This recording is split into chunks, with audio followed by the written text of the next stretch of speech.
आज हम बात करते हैं अरस्तू के विरेचन के सिद्धांत की। कथारसिस। अरस्तू के विरेचन के सिद्धांत को कथारसिस भी कहा जाता है। इस शब्द का प्रयोग प्लेटो ने भी किया है, परंतु इस शब्द का विशेष रूप से प्रयोग अरस्तू ने ही किया है। विरेचन का अर्थ है मन के दूषित भावों को बाहर निकालना, अशुद्धि को बाहर निकालना। विरेचन होने से मन के दूषित भाव निकल जाते हैं, संवेग पुनः संतुलित हो जाते हैं और मन शांत हो जाता है। जब हम बहुत दुखी होते हैं और कोई व्यक्ति बहुत दुखी होता है और वो रो जाता है, तो क्या होता है, जब रोने से उसका मन हल्का हो जाता है। कई बार ऐसा होता है कि कोई बहुत गंभीर घटना हो जाती है और जो व्यक्ति होता है एकदम स्तब्ध हो जाता है, ना वो रोता है ना कुछ, एकदम साइलेंट हो जाता है। तो सब लोग कहते हैं ना कि भाई इसको रुलाओ, नहीं तो इसके जो अंदर विकार उत्पन्न हो जाएंगे, ये अंदर से बिल्कुल कैसा हो जाएगा। इसकी शुद्धि करने के लिए इसको रोना बहुत ज़रूरी है। तो यहाँ वही बात हम कह रहे हैं कि मन की शुद्धि करने के लिए ही विरेचन का सिद्धांत को या विरेचन के अर्थ को हमने यहाँ लिया है कि मन के दूषित भाव को निकालना, संवेगों को पुनः संतुलित करना और मन को शांत करना। इसके कई अर्थ हैं। अगर विरेचन के अर्थ को हम लेते हैं तो इसके कई अर्थ हम जानेंगे। इसमें जैसे धार्मिक अर्थ के अंदर हम धार्मिक रूप में हम अगर कथारसिस को देखते हैं तो धार्मिक प्रक्रियाओं के द्वारा बाह्य उत्तेजनाओं का शमन और आत्मिक शुद्धि एवं शांति प्राप्त करना। धार्मिक अनुष्ठानों से हम क्या करते हैं कि भाई उनकी प्रक्रियाओं से हमें दिखता है कि भाई हमारा मन शांत होता है कि अरे अब हमारे ये कष्ट दूर हो जाएंगे। तो इस धार्मिक क्रियाकलापों से भी या क्रियाकांडों से भी हम कथारसिस या विरेचन को करते हैं। दूसरा है नीति परक अर्थ में। नीति परक अर्थ में विरेचन कैसे होता है?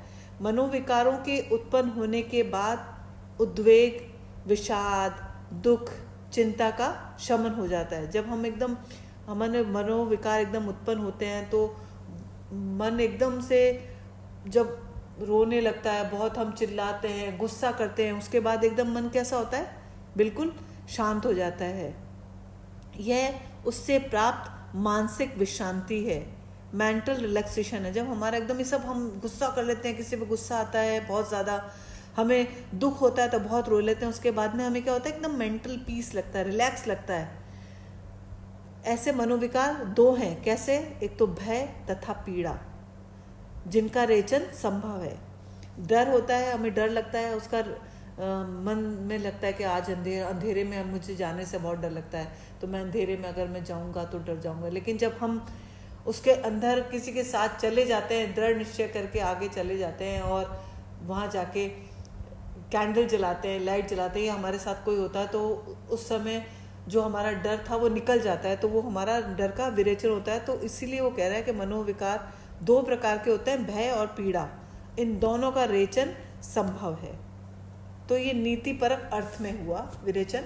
अब हम कला परक अर्थ में विरेचन कैसे होता है।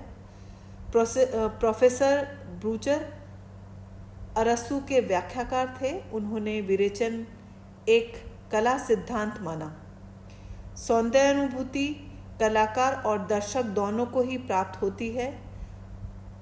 कलाकार को कला सृजन से और दर्शक को अनुभव से। दोनों के ही भाव इस क्रिया से उद्वेलित होकर शांत हो जाते हैं, जिससे मन शांत हो जाता है। अब कला परक अर्थ में अगर हम बात करते हैं विरेचन की, तो यहाँ ये बात है कि जब कलाकार अपनी कला की रचना करता है और उस रचना को करने के बाद में वो उसे देखता है तो उसका मन बहुत शांत हो जाता है, क्योंकि जो उसके अंदर जितने द्वंद्व चल रहे होते हैं वो उस कैनवास पे निकल कर आ जाते हैं, और जो देखने वाला दर्शक है उसका अनुभव करता है। तो उसको देखने से, उसके अनुभव करने से उसके मन में जो भाव या क्रिया उद्वेलित होती है और उसके बाद में जो मन शांत होता है, इस मन शांत होने से ही उसका विरेचन हो जाता है। तो ये विरेचन होने की तीन स्थितियां थी। धार्मिक अर्थ में विरेचन, नीति परक अर्थ में विरेचन और कला परक अर्थ में विरेचन। अब हम आगे बात करते हैं कला और सौंदर्य पर प्लेटो और अरस्तु में मतभेद। प्लेटो कला का उद्भव प्रोमेथियस देवता से मानते हैं, जो प्राणी मात्र के लिए अग्नि चुरा कर लाए थे, कि पौराणिक कथा है। जबकि अरस्तु क्या कहते हैं? अरस्तु ने कला का उद्भव मनुष्य के दोनों हाथों को माना है।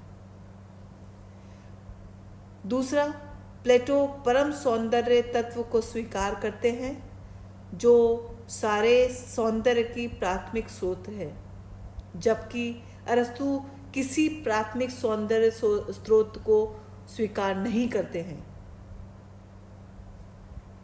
तीसरा जो इन दोनों में मतभेद है वो है, प्लेटो के अनुसार सत्यम, शिवम और सुंदरम परस्पर एक है, क्योंकि वो कहते हैं कि जो सत्य है वही शिव है, जो शिव है वही सुंदर है। मतलब जो सत्य है वही कल्याणकारी है और वही सुंदर है। और इधर अरस्तु कहते हैं कि परंतु ये शिव और सुंदर और सत्य और सुंदर को संबंधित नहीं मानते। वो मतलब शिव और सुंदर को एक नहीं मानते और सत्य और सुंदर को आपस में संबंध नहीं मानते। क्यों? कि सौंदर्य आकार में होता है। वो कहते हैं सौंदर्य किसमें होता है? आकार में, और शिव एक गतिमान है। तो अतः इन दोनों का मिलाना उचित नहीं है, क्योंकि वो कहते हैं कि सौंदर्य तो जड़ है और शिव क्या है? गति। अगर जड़ के साथ गति रहेगी तो कैसे वो एक चीज़ एक जगह रह सकती है? तो इसलिए ये मतभेद उनके में है, दोनों में। अब चौथा जो पॉइंट है वो ये है कि प्लेटो सौंदर्य को उपयोगिता से संबंधित मानते हैं, जबकि अरस्तु सौंदर्य को उपयोगिता, अच्छाई और सत्य से बिल्कुल अलग मानते हैं। पांचवा पॉइंट जो है दोनों में मतभेद का वो है, प्लेटो ने नकलची प्रकृति की निंदा की है। मतलब अनुकरण की जो प्रकृति कलाकारों में होती है उसकी निंदा की है, जबकि एरिस्टोटल या अरस्तु मानते हैं कि ये कला को नकल, ये मानते हैं कि नकल को मनुष्य की मूल प्रवृत्ति है। अगर बचपन से जब से पैदा होता है मनुष्य, उसकी प्रवृत्ति में ही यही है कि वो नकल करे और वो उसका कर्तव्य मानते हैं।